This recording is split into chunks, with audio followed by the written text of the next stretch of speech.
Bonsoir, heureux de vous retrouver dans votre émission Zoom Sur qui s'intéresse ce soir à la journée internationale de l'architecture, une journée qui a été organisée aujourd'hui par le syndicat des architectes mauritaniens en collaboration avec la CUN sous le thème « Penser nos villes de demain, le rôle de l'architecte pour des villes meilleures ». Et pour débattre de ce sujet, nous recevons des spécialistes de ce domaine, en l'occurrence M. Omer Hussein, Monsieur Omer Ouissou, président de l'Ordre mauritanien des architectes, bonsoir. Bonsoir. Nous recevons également le doyen Diagana Tijane, qui est architecte, bonsoir. Bonsoir. Nous recevons Mohamed El Mokhtar El Sid, qui est architecte, bonsoir. Bonsoir. Donc, pour rentrer dans le vif du sujet, d'abord, pourquoi l'organisation de cette journée aujourd'hui? Bismillahirrahmanirrahim. Tout d'abord, nous tenons à vous remercier une fois à l'entendre de la télévision de l'invitation que vous avez faite. On a tenu plusieurs fois à vous féliciter pour les initiatives que vous avez prises afin de créer des reportages, des émissions TV, interroger nos concitoyens sur cette discipline qui est l'architecture.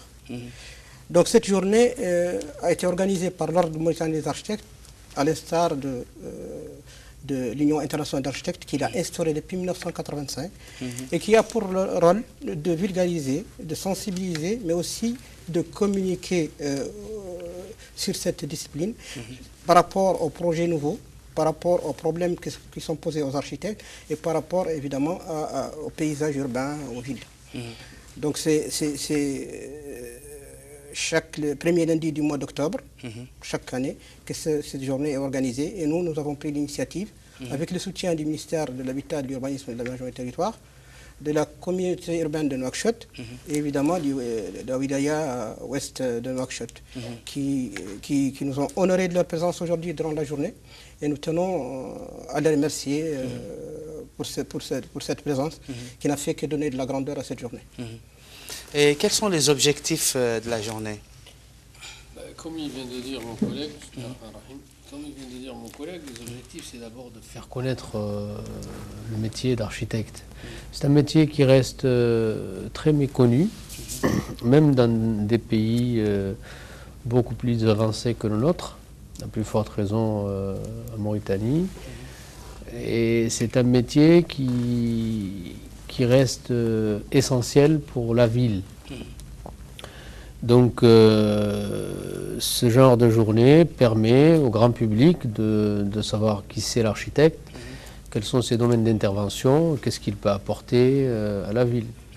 Et nous, en tant qu'architectes, on a pour mission, notamment l'ordre, que vous avez cité tout à l'heure, justement de clarifier le métier, quoi, de faire un éclairage sur le métier d'architecte. Monsieur Tijani, si vous avez quelque chose à ajouter par rapport à ce qu'ils ont dit, et en quoi cette journée pourra-t-elle contribuer pour faire connaître le métier d'architecte, notamment? C'est une occasion, d'ailleurs, c'est une occasion que le président a proposé, mais ça fait pour nous, on n'est pas là à croiser les bras, il va falloir qu'on se retrouve, qu'on essaie d'examiner quels sont nos problèmes, et nous avons, Dieu seul le sait, on a notre rôle pour la mission de Nouakchott est important, très important, mais on est loin de nos objectifs. Parce que, tout simplement, parce qu'il n'y a pas de... On a des jeunes architectes qui sont là, et puis qui chôment. Il faut qu'on essaie d'avoir qu'il y ait des projets. Nous avons parmi eux quelques-uns qui sont intégrés l'administration. Les autres sont complètement dehors. Et on voit des projets jaillir et émerger, mais les architectes sont là en train d'observer et ne sont pas tout à fait associés à à des situations que traverse la ville de Nouakchott. Et s'ils étaient associés, on n'aurait certainement pas certains problèmes que nous connaissons tous ici par rapport au changement climatique, ainsi que l'aménagement urbain de la ville de Nouakchott. Ce n'est pas facile. Ce n'est pas un petit périmètre, c'est très large. Alors, il va falloir que l'architecte puisse jouer son rôle. Mais là, on est dans l'impossibilité de bouger, parce que on trouve ici à gauche, chacun veut faire 10 pas pour implanter sa maison, appeler un maçon, construire, etc. Les permis de construire, tout ça, et puis nous avons des textes. Nouakchott a un règlement d'urbanisme, mais ce règlement d'urbanisme, je crois, ça se trouve quelque part dans la poubelle, parce qu'il n'y en a pas de règlement. Des règles pour respecter l'urbanisme, l'architecture, tout ceci, on ne voit rien. Et puis, on voit des constructions, c'est vrai, mais est-ce qu'ils ont tous leur permis de construire? Le permis de construire, je crois, presque n'existe même plus. On paye de l'argent et puis après on dit on construit. Et c'est tout. Il n'y a pas de permis, parce que le permis de construire, c'est l'architecte qui établit le document et puis aussi vise les documents, parce qu'il va de la responsabilité civile de l'architecte, surtout dans l'exercice de ses activités. Or que les autres, ils ont des documents, ils font des plans sans sécurité, sans... Excusez-moi. Pourquoi l'architecte n'est pas associé depuis le permis de construire? Et comment comptez-vous changer la mentalité des Mauritaniens, comme il vient de le dire, qui n'ont pas cette culture-là? Tout d'abord, il faut comprendre que l'architecture aujourd'hui est au carrefour de grands enjeux. Des enjeux écologiques et climatiques, parce qu'il y a la facture énergétique qui se pose, des enjeux économiques, parce qu'elle nourrit l'activité, l'emploi et crée l'attractivité des villes. Des enjeux sociaux, parce qu'elle crée les liens dans ces villes. Et des enjeux d'innovation et scientifique, parce que l'architecte est toujours derrière et recherche pour le meilleur confort des concitoyens. Donc c'est une discipline qui est au cœur du quotidien. Et l'objectif de l'OMA aujourd'hui, c'est de créer un désir d'architecture chez nos concitoyens. Mais il y a des faits et des chiffres. Vous devez comprendre que l'ordre mauritanien des architectes a été créé suite à la promulgation d'une loi en 2009, après une multitude de tentatives depuis l'indépendance de créer cette loi, et qui est opposable à la fois à la commande publique et à la commande privée. À son article 4, cette loi fait recours à l'obligation de recours de l'architecte pour chaque projet pour chaque projet de construction. Donc déjà, il y a une loi. La loi, c'est une force. Et les gens doivent s'assujettir. C'est une obligation. Ça, c'est de un. De deux, les architectes ne sont pas nombreux. Nous sommes au total 42, alors que le ratio dit qu'il faut un architecte pour 10 000. Si nous regardons notre population, moralité, nous devons avoir 400 architectes. Donc on a un déficit à peu près de 360 architectes aujourd'hui. Parmi les doléances qu'on a faites aujourd'hui, c'est la création d'une école d'architecture. Et pendant que cette école est en phase de construction, encourager les nouveaux bacheliers à être orientés vers ce domaine. Ce domaine, pour nous, Mauritanie, n'est pas nouveau. La Mauritanie a tant donné au patrimoine universel, 4 villes inscrites sur la liste du patrimoine, et pas pour rien, parce qu'ils ont su habiter ce désert, cette contrée parmi les plus inhospitalières de la planète, et ils ont créé tout un cadre de vie qui répond définitivement au climat et qui nous ont parvenus dans son état. Alors, nous avons un background, là où il y a une logique de s'établir, et que nous devons utiliser pour créer nos villes d'aujourd'hui. C'est vrai, il manque une sensibilisation sur l'architecte, son rôle, et surtout l'environnement dans lequel il travaille. Je pense que le problème qui se pose, c'est un problème d'environnement de travail, à la fois au niveau du public et au niveau du privé. Parce que s'il y a une loi, normalement, le permis de construire doit exiger qu'un architecte appose son cachet, sa signature pour la construction du dossier. Donc, c'est une question de procédure. Et là, les premiers contacts que nous avons, le nouveau conseil de l'ordre, les premiers contacts que nous avons eus avec le ministère, nous a montré une entière disponibilité, surtout en la personne de la ministre, pour collaborer avec notre institution, afin de faire avancer ces choses et afin que l'architecture fasse preuve dans notre pays et change ce paysage dont a parlé Doyen, qui a besoin d'être changé.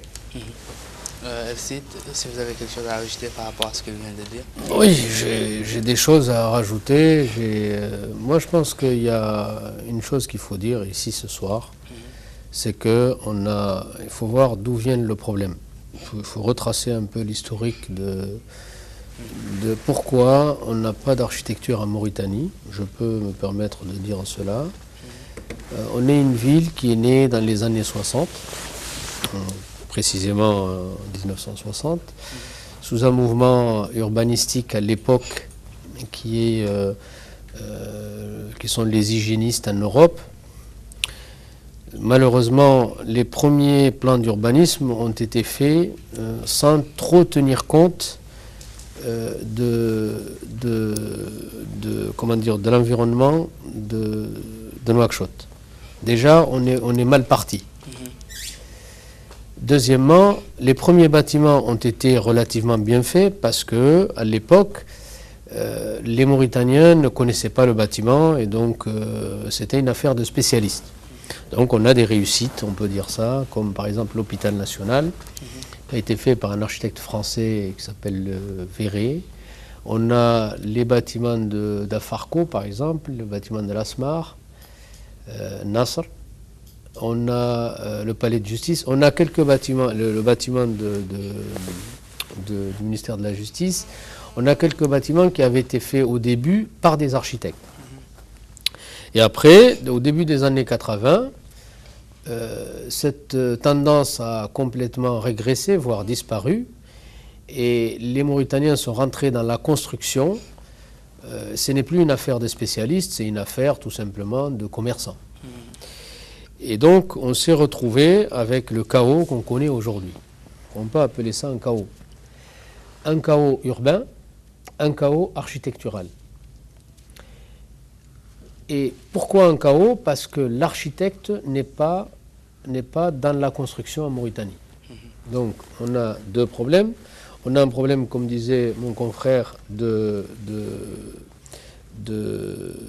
déjà de nombre. Et on a un problème de la qualité, enfin la capacité de production des architectes qui exercent. Parce qu'ils n'ont pas la commande.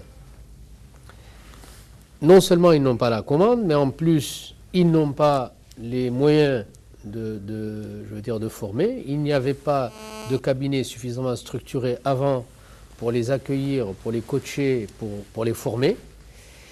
Et donc, on se trouve dans une situation où on peut dire qu'on n'a pas suffisamment d'architectes, et paradoxalement, les architectes qu'il y a ne travaillent pas.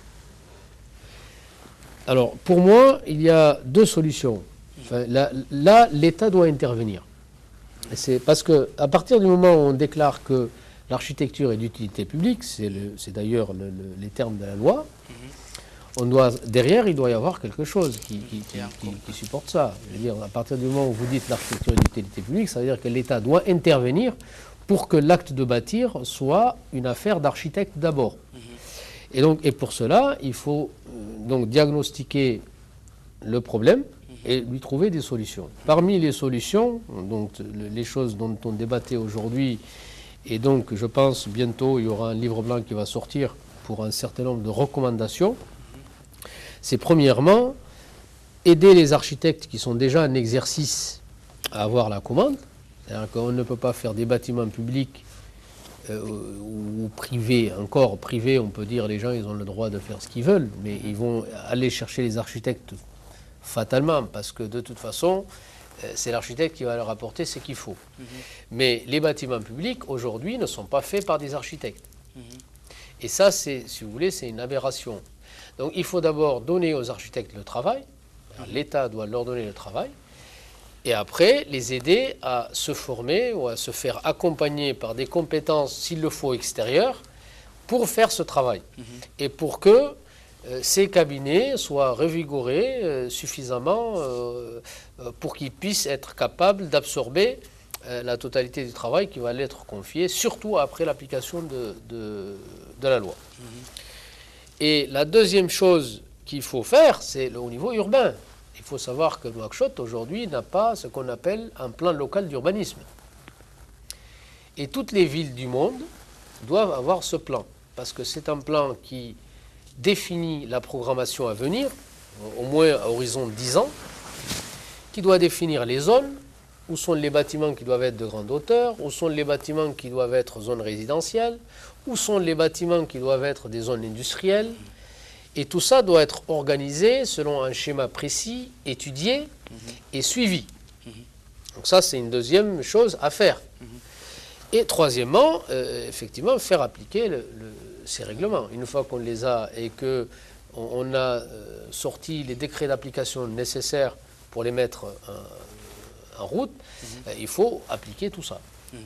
Voilà. Merci. Donc, il a parlé de chaos. Comment remédier à cela? N'y a-t-il pas de risque à long terme si nos bâtiments ne respectent pas les normes, si l'architecte n'est pas associé à cela? Eh ben, je crois que le collègue vient de dire tout ce qu'il vient de dire, c'est réel. Eh ben, il faut bien sûr des documents. Comment gérer la capitale si nous n'avons pas un plan directeur? Aujourd'hui, on construit, mais le plan directeur d'urbanisme de Nouakchott est nul. Il n'y a rien. On suit quoi? Quel plan? On voit ça, c'est des travaux ici, on voit ici, on prend des initiatives, on exécute, mais l'architecte n'est pas là. Comme il a dit tout à l'heure, l'architecte n'est pas là. On voit des villas. Ah, ça c'est joli. Ben oui, maintenant, chacun avec son petit... qu'est-ce que je veux dire? L'appareil. Ordinateur. Alors il PC. il fait son petit plan, un dessinateur, il prend ça, il s'en va à la mairie, et puis voilà, et puis il paye, et voilà, il a fait le projet. Mais il y a une chose aussi qu'il faudrait quand même dire. Une ville, quand on a fait ses plans, derrière ces plans, il y a des textes. Il y a le règlement d'urbanisme, le plan directeur, où il y a l'ensemble des données, des servitudes urbanistiques et consorts, la classification, etc. Et puis, il y a aussi, même si vous avez votre plan directeur, mais si vous n'avez pas votre plan VRD, c'est-à-dire, vous voyez, réseau divers, eh ben, vous ne pouvez pas aller loin. Il faut ça. Où passe tel réseau? Et aussi, l'autre côté aussi triste, seulement, il n'y a pas de contrôle. Il n'y a pas de contrôle. Des contrôleurs pour pouvoir aller voir comment on construit. Demain, on peut dire qu'ici c'est mal construit, ce n'est pas ça. Chacun construit comme il veut. Alors, quand vous voyez, vous partez dans un chantier, ah, le patron a dit il faut mettre ici de faire de 12 ou de faire de 10, ainsi de suite, etc. Alors, on n'est pas tous au même niveau, longueur d'onde, pour pouvoir vraiment essayer. Comment sensibiliser? Eh ben, c'est l'autorité. C'est l'autorité. Alors, il va falloir aussi préparer et former des contrôleurs de travaux urbains. Mais pour ça, il faut le mettre aussi en place. Et ça fait partie des soucis des architectes. C'est triste de venir voir gaspiller de l'argent parfois. Et puis, parfois aussi, c'est les morcellements. Des morcellements effectués par des bleus, des gens qui ne sont pas du métier, mais qui tracent des parcelles. Et ensuite, on ne s'étonne pas, on va vers derrière Baïla, on trouve n'importe quoi. C'est vraiment triste. Vraiment, on se retient pour ne pas dire beaucoup de choses. Mais je pense Il va falloir remettre de l'ordre dans ce domaine-là. Parce que sans ça, on ne sait plus comment. On navigue, on pilote à vue. Pas aux instruments. Mais l'urbanisme, absolument, il faut les instruments. Hein? On a des problèmes d'assainissement, on a des problèmes d'alimentation. Tout ça, c'est dommage. Il va falloir vraiment revoir un peu tout ça, quantifier. Monsieur le président de l'Ordre national des architectes, comment concevoir et édifier des espaces, des logements et des paysages urbains sains, favorables à l'épanouissement, comme il vient de le dire, et à la qualité de vie des citadins ici? Est-ce possible? Moi, permettez-moi de revenir à votre question qui est pertinente. Oui, il peut y avoir danger avec les constructions que nous avons, parce que tout simplement la procédure, l'acte de bâtir, toute la procédure n'est pas respectée. Absolument. Dans l'acte de bâtir, il y a deux questions qui se posent. Quoi faire et comment faire? Nous, architectes, nous accompagnons les clients, qu'ils soient publics ou privés, pour les permettre à savoir quoi faire. Et ça, c'est le côté artiste de notre métier. Parce que nous avons quand même deux dimensions. Nous sommes des artistes, nous sommes des techniciens, même des scientifiques. Quoi faire nous permet de commencer la genèse du bâtiment. C'est nous qui commençons la genèse du bâtiment. Donc c'est nous qui imaginons les contours, les cadres, les supports du bâtiment. Donc nous sommes habilités à l'accompagner jusqu'à sa réalisation et sa mise en exploitation. Et là, c'est là où il y a la confusion. Quoi faire maintenant? C'est comment le construire. Là rentrent les autres spécialités, tout ce qui est l'eau technique, la fonctionnalité technique, les ingénieurs de structure, de l'électricité, des fluides, etc., de sécurité incendie, afin de donner tous les conforts à ce bâtiment. Donc, si cette procédure n'est pas respectée, il y a peut-être danger. Et là, nous, en tant qu'ordre, on est appelés à contribuer à ce que ça ne soit pas ainsi. Maintenant, parlons de paysage urbain. La ville de Nouakchott a ses problèmes comme toutes les villes du monde. Les villes américaines ont des problèmes de criminalité, d'autres ont des problèmes de géotechnique, etc. Nous, on a un cumul de problèmes. Et ce cumul de problèmes, il faut retracer quand est-ce que ça a commencé. Comme l'ont dit mes confrères, on a commencé avec une ville de taille moyenne qui était destinée à un nombre d'habitants donné. Nous avons eu le fléau de la sécheresse qui a ramené un bon nombre de nos concitoyens à débarquer en milieu urbain. Donc, ils sont descendus du côté de la zone où on déversait les poubelles qui s'appelle la Keba. C'est une connotation très importante. Donc, quand j'allais visiter un parent moi, je pars le visiter à la Keba. Au bout d'un moment, il y a eu une restructuration, donc une reconnaissance, et on a distribué 5700 parcelles. En moins de 6 personnes par parcelle, laissez-moi vous dire, vous avez une ville qui est plus grande que Qatar. Mais cette ville n'a pas continué le système qui a été utilisé en termes de réseau, d'assainissement, d'alimentation en eau, d'éclairage public, etc. Surtout que la bande des jardins maraîchers aujourd'hui délaissés était la limite naturelle de la ville. Donc on a construit dans un domaine non édificandi, non constructible. Et le citoyen qui s'est implanté a compris que si il s'implante de façon anarchique, on va restructurer sa partie et qu'il peut s'implanter un peu plus haut.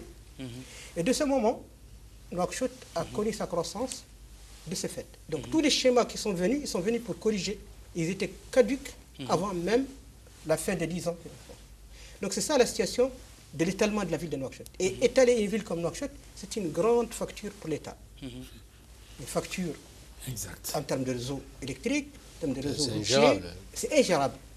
Et aujourd'hui, lorsque le ministère est en train de travailler avec la communauté urbaine sur un schéma directeur, avec les Japonais, bonne initiative.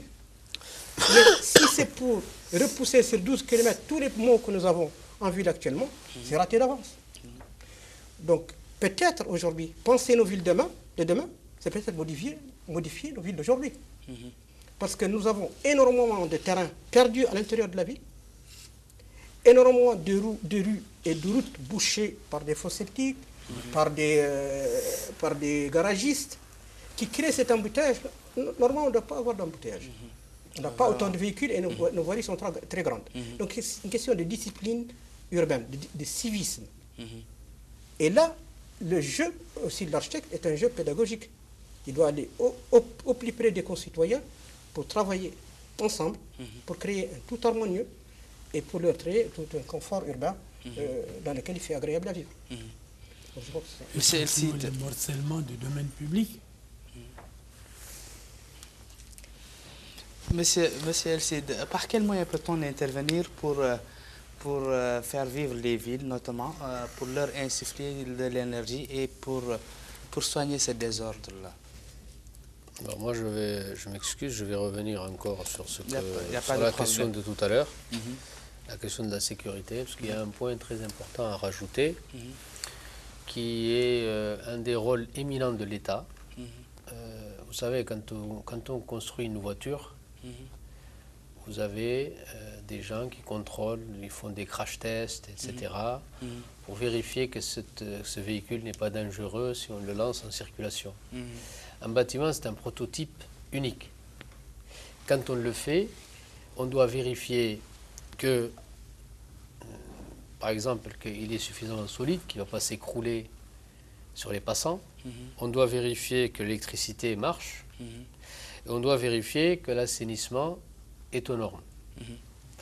Et ça, c'est le rôle de l'État. Moi, je trouve, et d'ici, je demande, que c'est urgent, à ce que les autorités mettent en place, moi j'appelle ça un permis d'occuper, il y en a qui appellent ça un permis d'habiter, que quand on construit une maison, alors laissons de côté le côté esthétique, le côté fonctionnel, etc. Mais il y a le côté sécurité. Aujourd'hui, quand vous rentrez dans une maison, vous n'êtes pas sûr que votre enfant il se fasse pas électrocuter ou qu'une personne ne peut se doucher ou glisser. Vous n'êtes pas sûr de ça. L'État doit vérifier au moins les questions. La question, par exemple, d'électricité. Il doit y avoir quelque chose qui se fait partout dans le monde. Quand la société d'électricité vous met le courant, elle doit vérifier que votre installation est aux normes. Et deuxièmement, la question d'assainissement. On a commencé à intervenir ici à Nouakchott, je parle de mon cabinet, sur les fosses septiques. On a retrouvé dans les documents du ministère de l'Équipement des fosses qui datent des années 50, qui étaient utilisées en France dans les années 50, c'est des fosses septiques, pas toutes eaux, et qui marchent très bien. Et on a mis ça en place dans des projets qu'on fait en privé, et ça fonctionne très bien. Donc, il faut que l'État vérifie, quand une maison va être occupée, il faut qu'il y ait un document qui dit cette maison, vous pouvez l'habiter. Ça, c'est le rôle de l'État et c'est très important. Je ne parle même pas des bâtiments publics, ça c'est autre chose. Les bâtiments publics doivent eux aussi être soumis, bien entendu, à toute une série de contrôles. On ne doit pas glisser dans un bâtiment public. Vous êtes dans une ville, vous ne pouvez pas marcher à Nouakchott la tête haute. Parce que vous pouvez glisser sur un trottoir, vous pouvez vous casser la gueule sur n'importe quel obstacle. Quand on regarde ce qui a été fait au niveau des trottoirs, vous regardez, on plante des lampadaires en plein milieu de trottoirs, il y a une rupture dans la circulation. Tout ça, c'est un ensemble.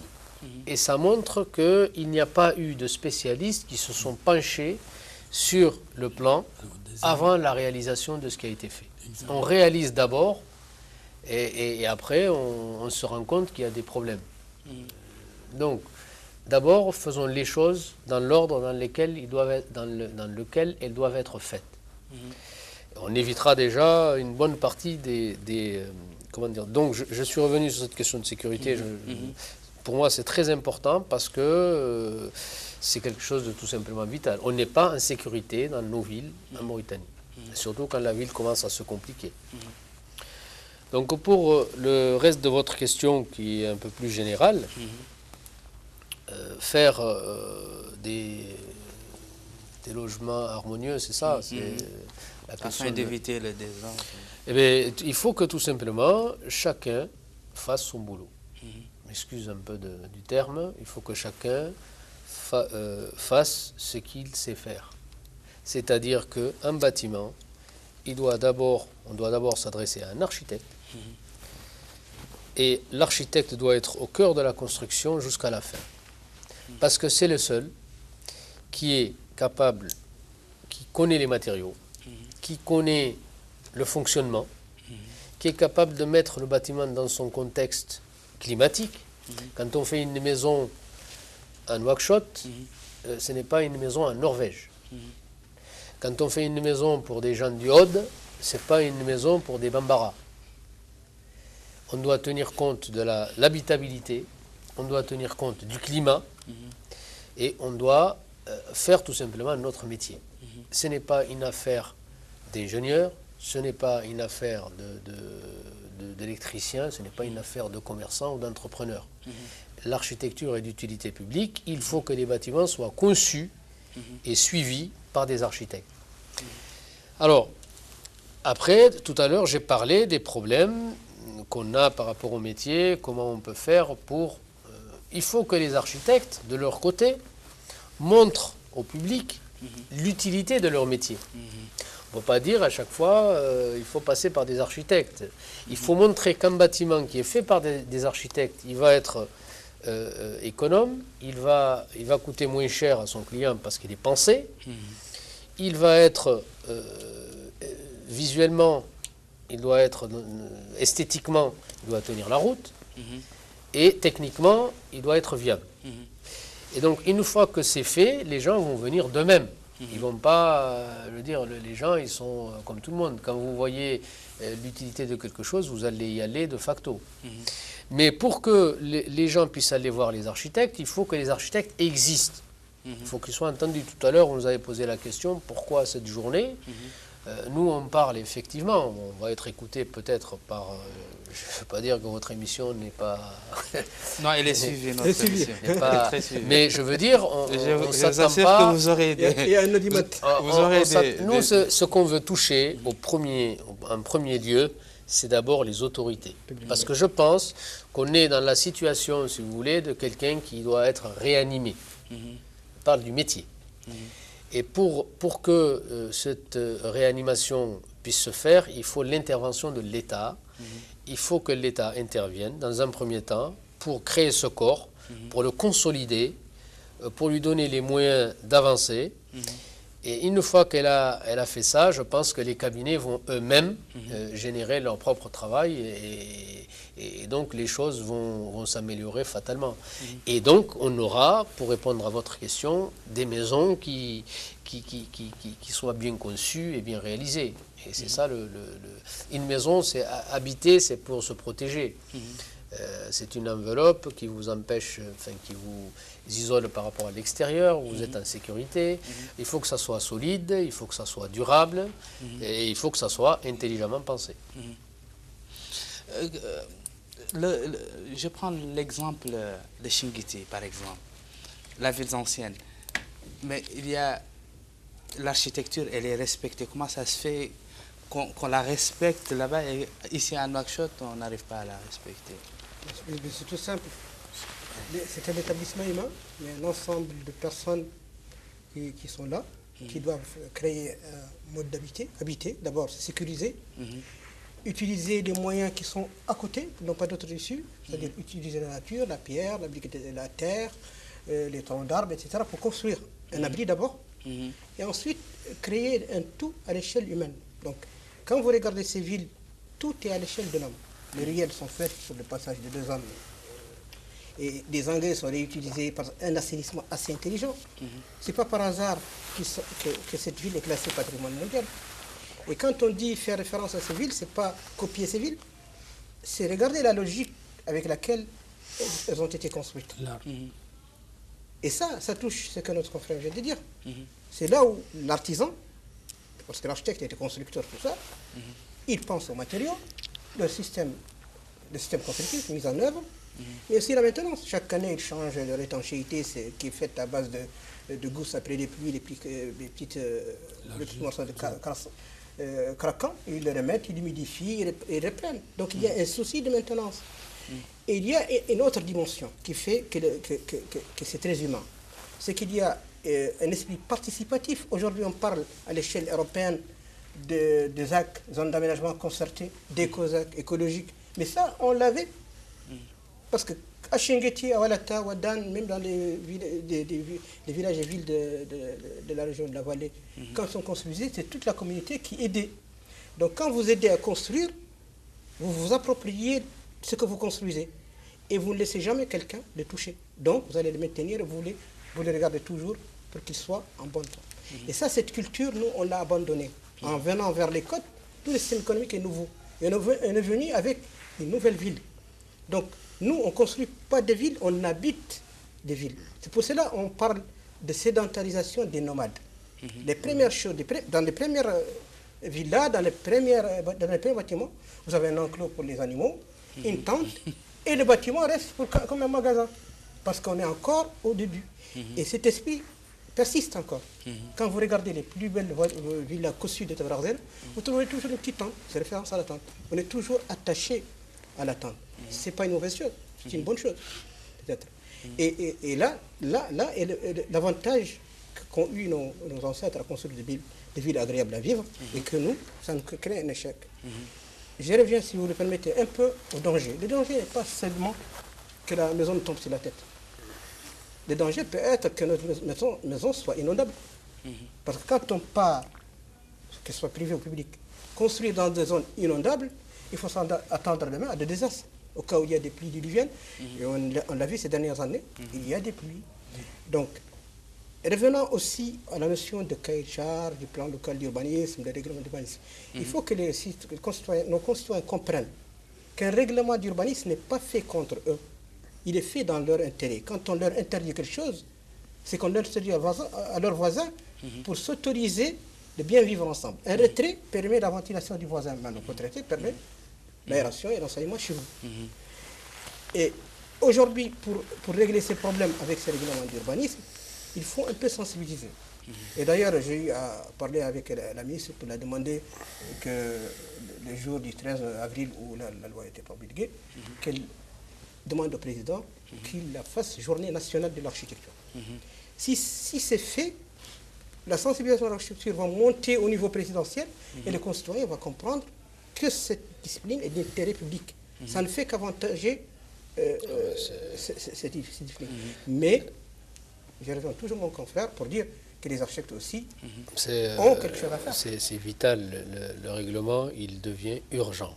Oui, tout à l'heure, on parlait de retrait. Quand vous voyez, par exemple, dans les villes, dans les maisons, dans les quartiers comme Carrefour ou autres, on laisse 50 cm de retrait entre le mur.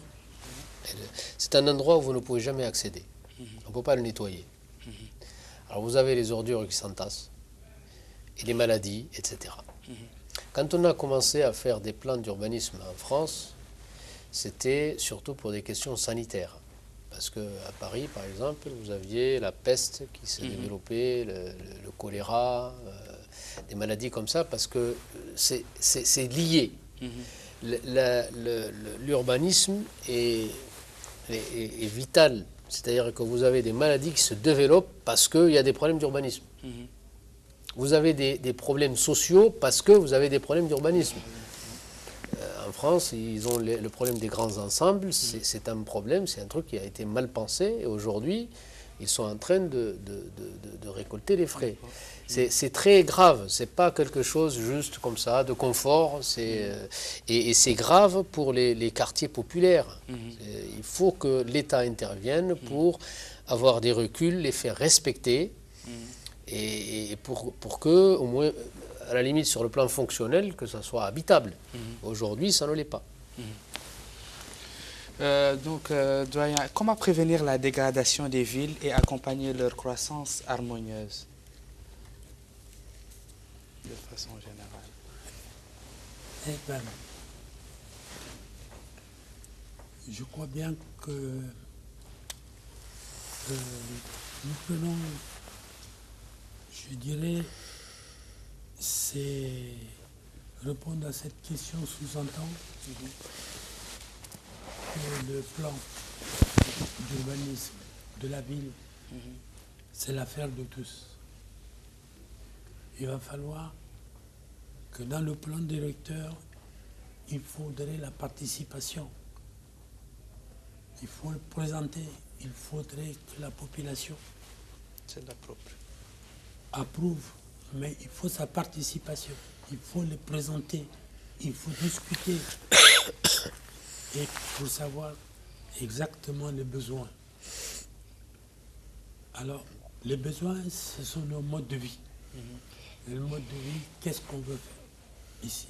Alors, comme il a dit tout à l'heure, il y a des gens qui ont d'autres modes de vie quand ils sont dans l'intérieur, mais en rentrant, en venant à Nouakchott, eh bien, la notion de distance, du temps, tout ça, et il peut voir une voiture venir en vitesse, il pense que peut-être il peut le traverser.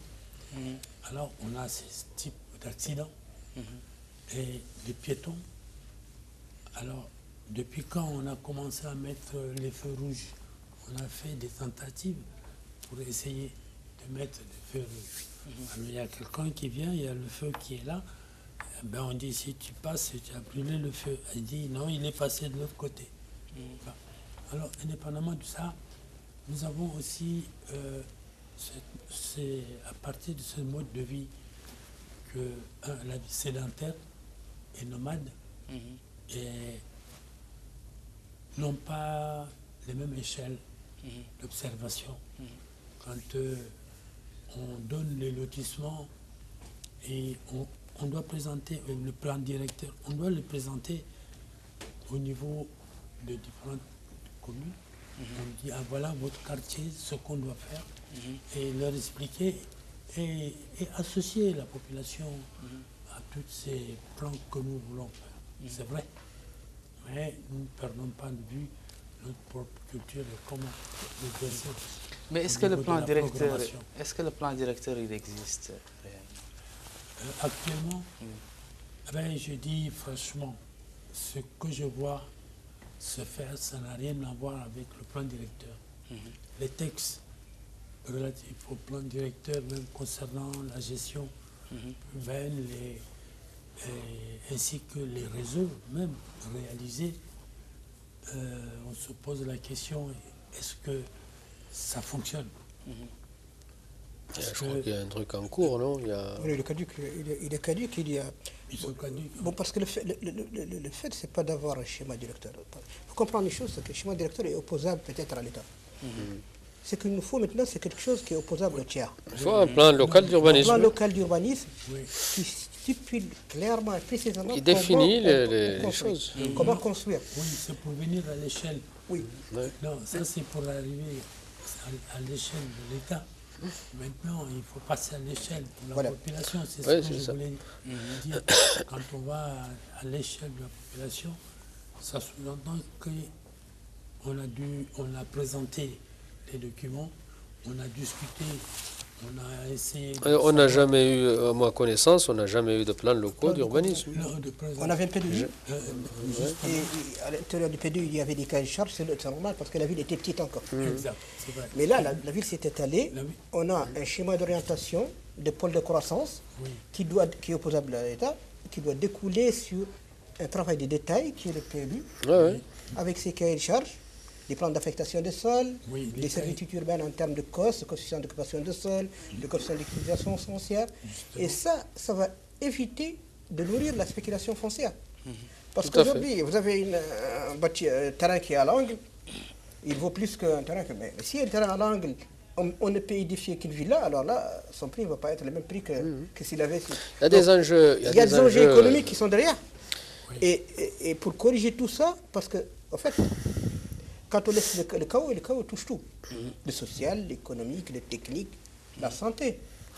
Parce que ce que vous voyez comme embouteillage en ville, comme problème d'hygiène, tout ça, il y a une facture.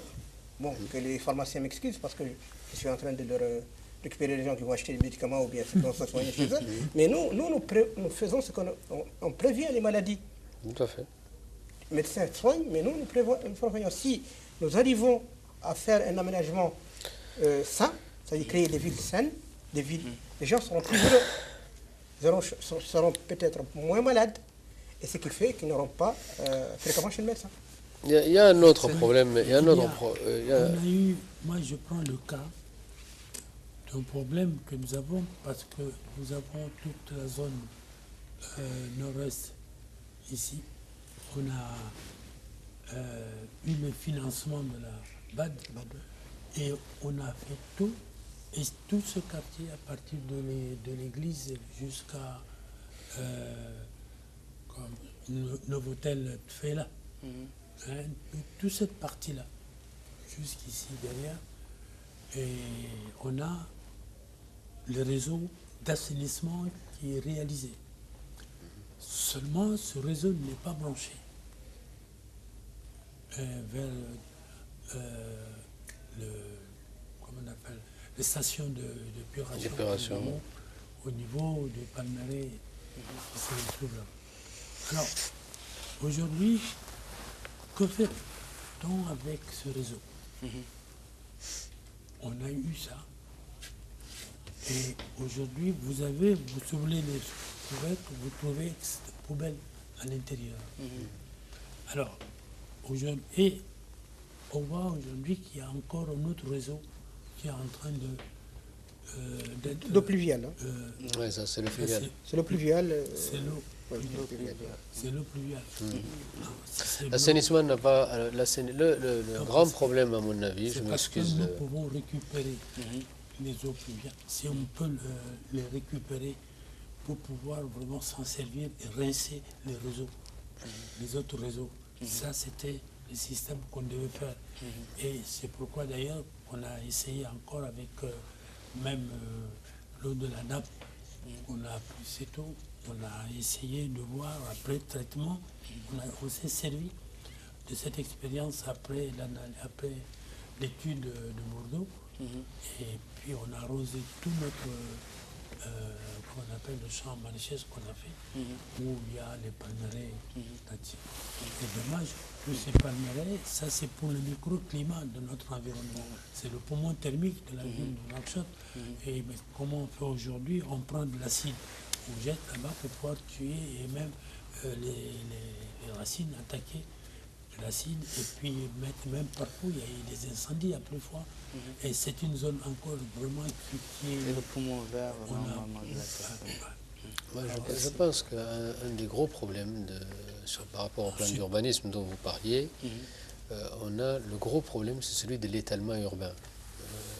Omer en a parlé tout à l'heure. En fait, Nouakchott, c'est une ville qui devait tenir sur à peu près le quart de la superficie de la ville actuelle. Si on avait fait, par exemple, un centre-ville dense, une première couronne moins dense et une deuxième couronne encore moins dense, en zone diffuse, on peut faire loger tout le monde entre les médinas et le centre-ville. C'est-à-dire que le problème qu'on a, c'est que quand vous étalez, quand vous faites venir, par exemple, quand vous faites habiter 10 familles dans un immeuble, vous avez fatalement tous les réseaux, vous pouvez les gérer. Quand ces 10 familles sont sur une longueur, vous ne pouvez pas amener à tout le monde le réseau, etc. Ça coûte excessivement cher. Ça, c'est un premier souci. Donc déjà, repenser, figer la ville dans sa surface actuelle, on ne peut plus aller plus loin, parce qu'on ne pourra plus jamais gérer les réseaux correctement, aussi bien les réseaux que les questions de transport, etc. Les questions de voirie, enfin, ça va ensemble. Ça, c'est un premier truc. Et le deuxième truc, c'est la notion de copropriété.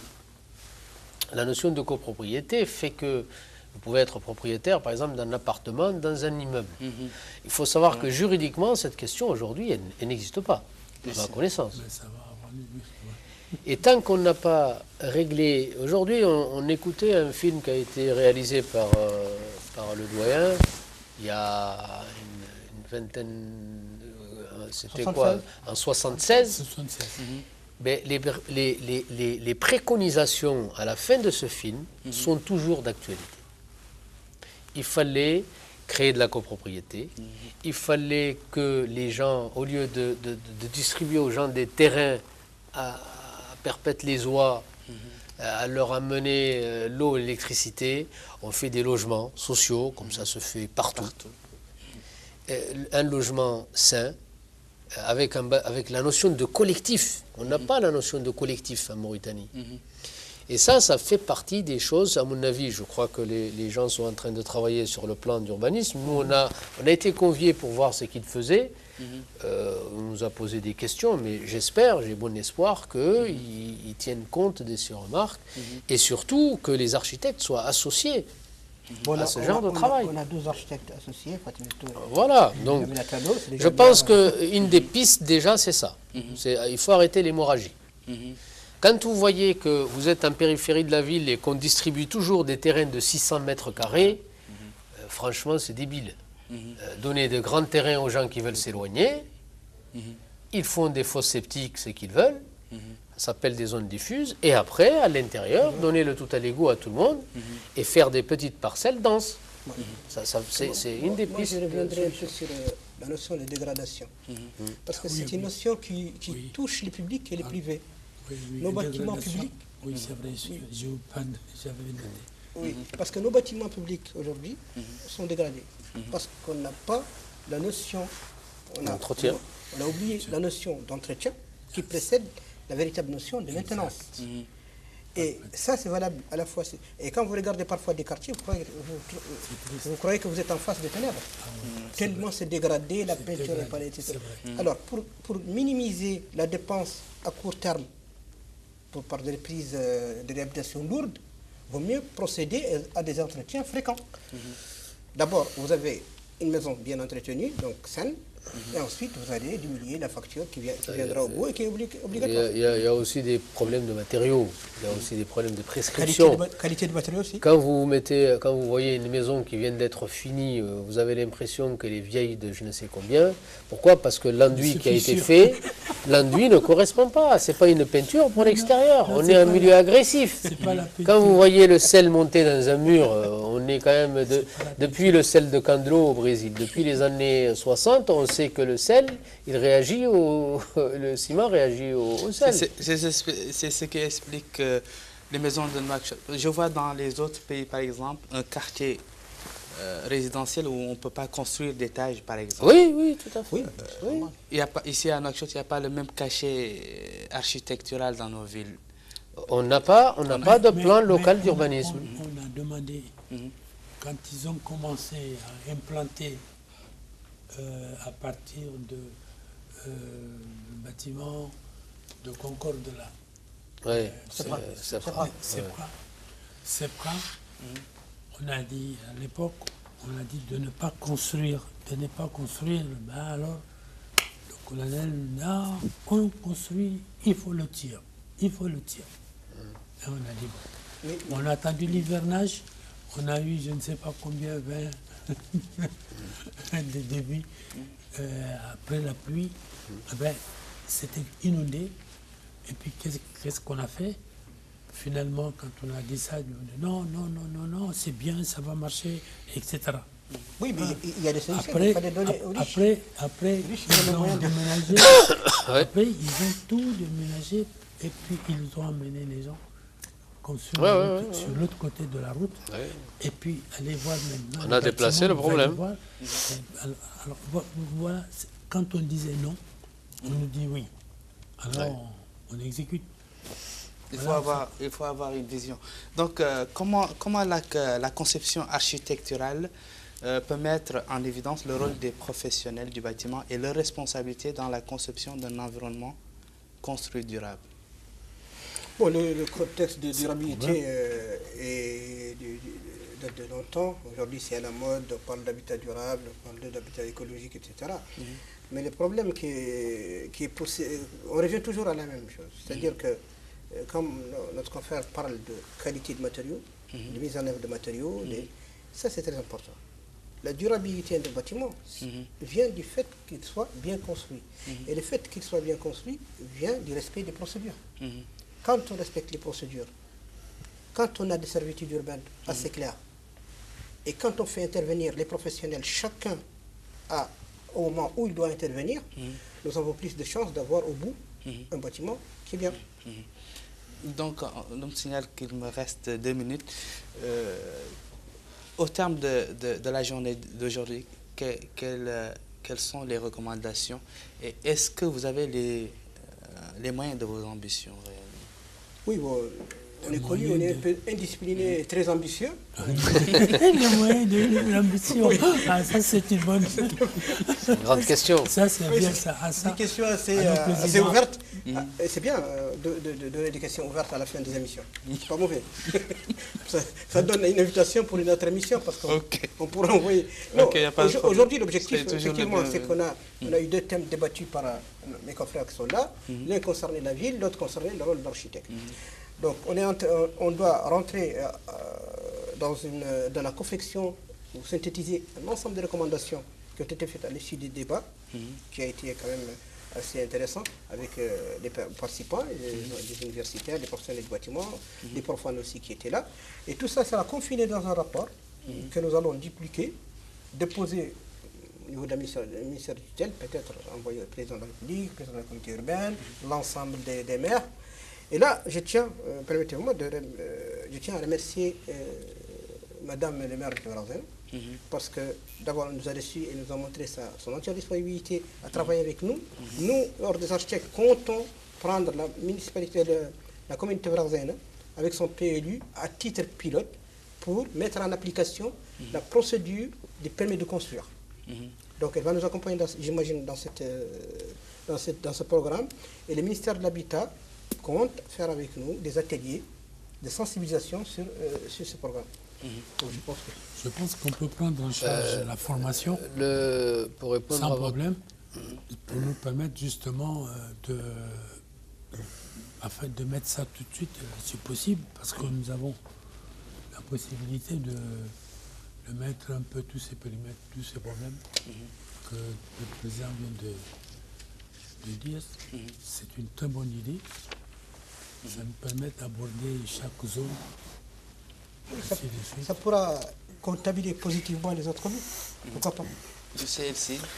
Alors, pour répondre à votre question, est-ce qu'on a les moyens de nos ambitions? Moi, et en même temps, si vous avez un dernier mot. Moi, je pense que tout n'est pas perdu. Je pense que la ville, d'une manière générale, les villes se créent par, si vous voulez, un système de strates. Les villes ne sont pas, contrairement à ce qu'on pense, on ne doit jamais penser une ville dans sa globalité. D'ailleurs, les rares cas ont échoué un peu. Je donne toujours l'exemple de Brasilia, qui finalement, ce n'était pas une réussite. Pourtant, c'est une ville qui a été, je vais être paradoxal, c'est une ville qui a été conçue par un architecte, d'A à Z. La ville, c'est quelque chose qui vient avec le temps. Et surtout, l'intelligence des gens. Il faut toujours, et d'ailleurs, un architecte, il doit toujours tenir compte de là où il travaille, tenir compte de l'intelligence des gens qui construisent là. Les villes anciennes en Mauritanie sont bien parce que les gens ont fait ce dont ils avaient besoin de façon immédiate. Donc on ne doit pas avoir l'ambition de tout changer et de tout imaginer à la place des gens. Il faut s'adapter. Par contre, il y a des normes qui sont aujourd'hui reconnues internationalement en matière d'urbanisme, en matière d'architecture, et on doit appliquer ces normes-là. Et on doit avoir des plans, parce que une programmation urbaine, c'est quelque chose de vital, c'est quelque chose de nécessaire. Et on doit, effectivement, on a voté des lois, il faut que ces lois soient appliquées, et il faut mettre tout en œuvre pour qu'on ait les moyens de les appliquer. Voilà. Un dernier mot. Nous, on aime bien ne pas donner les derniers mots, mais peut-être l'avoir. Donc ça peut nous... Ok. Damien, si vous avez un dernier mot à dire, c'est la fin de l'émission. La fin de l'émission. Vraiment. Écoute, vraiment, je suis très touché pour voir cette initiative. Si on pouvait continuer de communiquer avec la population. Parce que je pense que ce que nous vivons, on passe devant des marais, dans des quartiers, même dans les quartiers résidentiels, on voit pas mal de choses, mais on est désarmé. On est désarmé, on ne peut rien faire. Si tu veux faire quelque chose, on dit, voilà, vous fatiguez les gens, et ainsi de suite, etc. Il y a des fosses septiques, comme on disait tout à l'heure. Il y a des fosses septiques et il y a le réseau d'assainissement. Alors, et aussi, et maintenant, aussi pour les inondations. Les inondations, en tout cas, j'ai un seul souci, c'est à penser par rapport à ce qu'on est en train de faire. Nous-mêmes, on ne nous a pas associés pour voir ce que nos collègues, nos amis japonais sont si c'est leur plan d'évacuation vers l'ouest, j'émets des réserves, sincèrement, là-dessus. Les eaux de pluie, pour l'évacuer vers la mer, non. C'est vers l'est. Je le préfère, c'est la direction appropriée. Les limites des bassins versants, ça se situe plus mieux encore de l'autre côté que sur cette partie. Parce que nous avons tous ces villages qui sont là-dedans. C'est notre souci parce que le cordon dunaire, comment ça va se réagir? Et l'eau stagnante. Il faut maîtriser la croissance, commencer à corriger en se concertant avec l'occupation, en se concertant avec les autorités municipales, le public. Et je crois qu'ensemble, de façon collégiale, on pourra avoir les moyens de nos ambitions. Ça, c'est un autre débat. En tout cas, vous serez toujours les bienvenus pour communiquer avec les populations dans cette émission. Et pour vous voiler un peu votre citation, pour bâtir la Mauritanie, il n'y a pas mieux que les Mauritaniens. Et pour faire de l'architecture, il n'y a pas mieux que les architectes. En tout cas, merci d'avoir accepté notre invitation. Vous avez eu le dernier mot finalement. Oui. Merci. Tu en avais un quand tu disais qu'il connaît tout, non? L'architecte connaît tout sur presque rien. Merci à vous. J'espère que c'est bon. Merci à vous. Je rappelle que j'étais avec M.